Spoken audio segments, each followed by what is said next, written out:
વાત અકસ્માતોની કરવી છે કે જ્યાં એપ્રિલ 2020થી લઈને આખરે 2023 સુધીનો જે આંકડાઓ સામે આવી રહ્યા છે તેમાં અનેકવિધ હિટ એન્ડ રનની ઘટનાઓ સામે આવી છે, જેમાં 4800થી પણ વધારે અકસ્માતોની હારમાળાઓ સર્જાઈ, 272 લોકોના મૃત્યુ નિપજ્યા।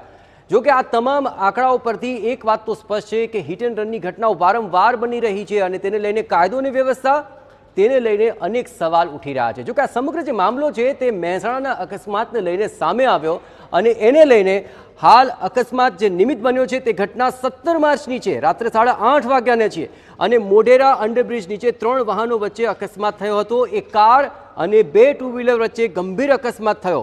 મૂળ અમદાવાદના નિકોલમાં રહેલા દિશાંગ જૈનનું આ અકસ્માતમાં મૃત્યુ થયું છે અને આ અકસ્માત બાદ જે એફઆઈઆર થઈ તેને લઈને વિવાદ થઈ ગયો। આ વિડીયોની અંદર પણ સ્પષ્ટ દેખાઈ રહ્યું છે કે કાર અકસ્માત સ્થળે હતી, પરંતુ ફરિયાદમાં તો માત્ર 2 વાહનો વચ્ચે જ અકસ્માત દર્શાવ્યો હતો। એ જે એરિયા હતો એની અંદર કેમેરા હતા નહીં, એટલે અમે અહીંયા કેમ્પેન શરૂ કર્યું હતું, જેના અંતર્ગત અમને એટલા બધા સબૂતો મળ્યા કે એની હાજરી ત્યાં ઉપસ્થિત છે। એ જ ભાઈ અમને હોસ્પિટલ પોલીસ સ્ટેશનમાં પણ મળ્યો હતો, એણે એડમિટ બી કર્યું હતું કે ભાઈ હું ક્રિએટા ગાડી ચલાવતો હતો અને બાઇક આગળથી આવ્યું અને ફંટોળાઈ ગયું, એવા વગેરે વગેરે એને એની રીતે અમને કહેવામાં આવ્યું। પછી અમે જ્યારે એફઆઈઆર કરવાનો પ્રયત્ન કરવામાં આવ્યો તો અમારી એફઆઈઆર લેવાની ના પાડી દીધી સવારે, અને અમે ડેડ બોડી લઈને અમદાવાદ જતા રહ્યા। પણ એ જ તારીખે 18 તારીખે સવારે 8:30 વાગે એક્સેસવાળા ગાડીઓ તરફથી એફઆઈઆર લેવામાં આવી અને એ એફઆઈઆરમાં એવું મેન્શન કર્યું કે ક્રિએટા ગાડી હતી જ નહીં। જો હતી જ નહીં તો મેન્શન કરવાની જરૂર શું આવી?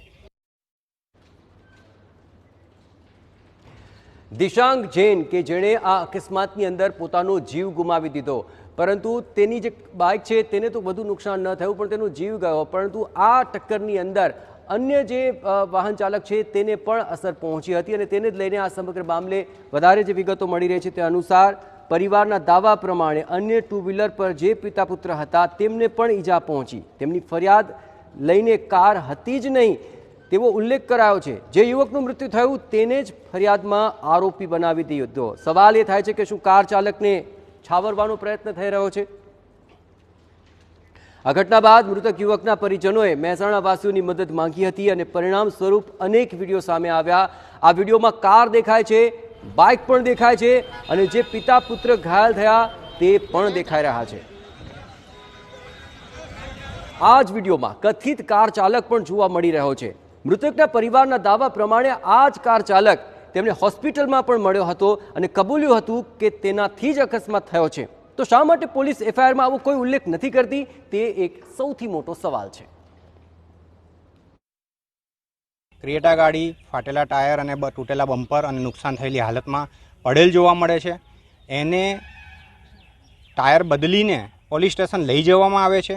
હવે એનું પંચનામું થયું કે નહીં, પોલીસ સ્ટેશન હજી સુધી અમને એ અપડેટ નથી કર્યું।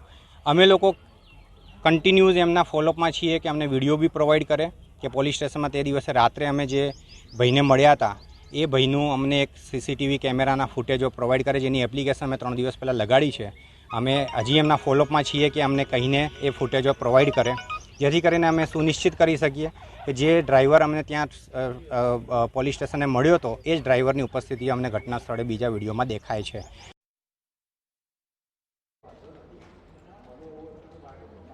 તો હવે મૃતક દિશાંગના પરિજનોમાં ખોટી કાર્યવાહીથી રોષ છે।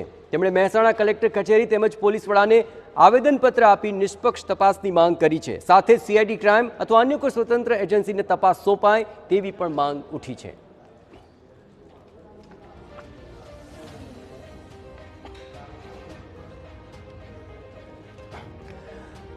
મૃતકના પરિવારજનોએ અનેક આક્ષેપ સાથે સવાલ ઉઠાવ્યા, જેમાં પહેલો સવાલ છે કે વિડીયોમાં કાર સ્પષ્ટ દેખાય છે તો કેમ એફઆઈઆરમાં તેનો ઉલ્લેખ નથી? જો કાર હતી જ નહીં તો એફઆઈઆરમાં કાર નથી એવો ઉલ્લેખ કરવાની જરૂર કેમ પડી? ફરિયાદી પાસે એવું નિવેદન કેમ લખાવાયું કે તેણે ક્રેટા કાર જોઈ નથી? શું કાર ચાલકને ઈરાદાપૂર્વક છાવરવાનો પ્રયત્ન થઈ રહ્યો છે? શું કારને પોલીસના પંચનામા વિના જ રિપેર કરીને લઈ જવાઈ હતી? અકસ્માત સમયના વિડીયોમાં કારને નુકસાન થયેલું દેખાય છે તો કેમ ત્યાં હાજર લોકોના નિવેદન નથી લેવાયા?